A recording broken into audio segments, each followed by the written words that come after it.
دوستی کو دوام بخشا ہے، عشق کو ایک نظام بخشا ہے، جان دے کر حبیب نے شہ پر خود کو ایک اعلیٰ مقام بخشا ہے۔ جھک کے لاکھوں سلام کرتے ہیں، شاہ نے ایسا انعام بخشا ہے۔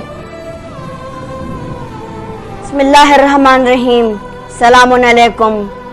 آئیے ہم لوگ اپنے چشمہ کربلا کے ایپیسوڈ نمبر 4 کے ذریعے پوری دنیا بشریت میں یہ پیغام پھیلائیں کہ محرم ہے کیا۔ آج ہمارا ٹاپک ہے جناب حبیب ابن مظاہر۔ کون جناب حبیب ابن مظاہر؟ کہ جن کو امام حسین نے خود اپنے ہاتھوں سے خط لکھ کر بلایا ہے۔ کون جناب حبیب ابن مظاہر؟ وہ جناب حبیب ابن مظاہر کہ جن کو امام حسین کے لیے، جن کو صدقہ حسین بننے کے لیے دوسری زندگی بخشی گئی ہے۔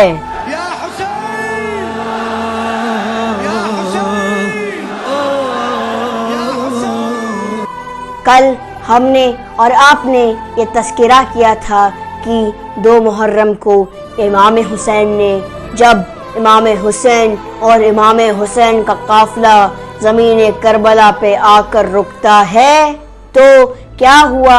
دھیرے دھیرے دن بڑھتے گئے، دھیرے دھیرے فوج یزید کے سپاہی بڑھتے گئے، دھیرے دھیرے جناب زینب کی کیفیت بدلنے لگی۔ بہن کا دل تھا، دل کی کیفیت عجیب ہونے لگی۔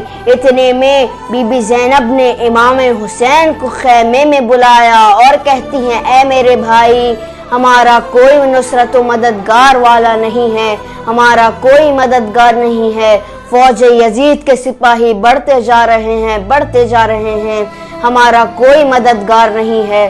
امام حسین کہتے ہیں، اے زینب، جس کا کوئی نہیں اس کا خدا ہوتا ہے۔ بی بی زینب کہتی ہیں کہ اے بھائی کیا آپ اپنے بچپن کے بھائی حبیب ابن مظاہر کو بلا سکتے ہیں؟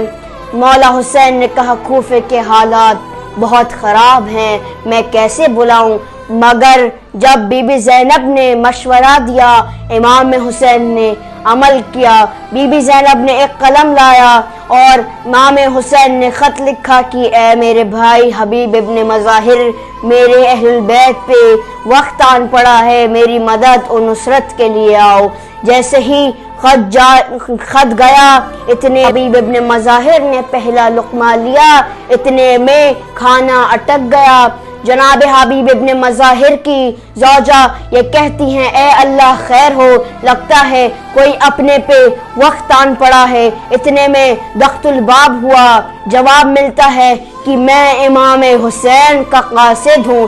اتنا سننا تھا، جناب حبیب عزت میں اٹھے اور خط کو لیا، اور جیسے ہی خط پڑھتے ہیں تو کیا پڑھتے ہیں کہ اے میرے بھائی، میری نصرت و مدد کے لیے آؤ۔ جناب حبیب کچھ سوچ رہے تھے۔ جناب حبیب کی زوجہ پوچھتی ہیں، اے حبیب کیا سوچ رہے ہو؟ جناب حبیب کہتے ہیں، میں یہ سوچ رہا ہوں کہ اگر میں امام کی نصرت کے لیے چلے جاؤں گا تمہارا کیا ہوگا؟ جناب حبیب کی زوجہ کہتی ہیں کہ اے حبیب، جب میرا وقت کا امام بلا رہا ہو تب مجھے کچھ نہیں فرق پڑتا، تمہیں امام کی نصرت و مدد کے لیے جانا چاہیے۔ اتنا سننا تھا، جناب حبیب نے اپنے غلام کو لے کر عراق کی طرف روانہ ہوتے ہیں، کربلا کی طرف روانہ ہوتے ہیں۔ جیسے ہی روانہ ہوتے ہیں تو جناب حبیب ابن مظاہر 7 محرم کو کربلا میں آتے ہیں، اور ایک مرتبہ امام حسین ایک دم خوش ہو گئے، سارے صحابی خوش ہو گئے۔ ایک مرتبہ اللہ اکبر کی آواز بلند ہوئی۔ بی بی زینب نے بی بی فضہ سے پوچھا، ہے السلام علیکہ یا حبیب ابن مظاہر۔ اتنا سننا تھا، جناب حبیب ابن مظاہر زمین پر گر پڑے اور کہتے ہیں کہ اے رسول اللہ، آپ کے گھرانے پہ کیا وقت آن پڑا ہے کہ فاطمۃ الزہرا سیدۃ النساء العالمین کی بیٹیاں غلاموں کو سلام کرنے لگی۔ ہاں یہ وہی حبیب ابن مظاہر ہے کہ جب شب عاشور کی شب تھی، سب سے اول میں جناب حبیب ابن مظاہر تھے، کہہ رہے تھے تم ادھر سے حملہ کرنا، میں ادھر سے حملہ کروں گا،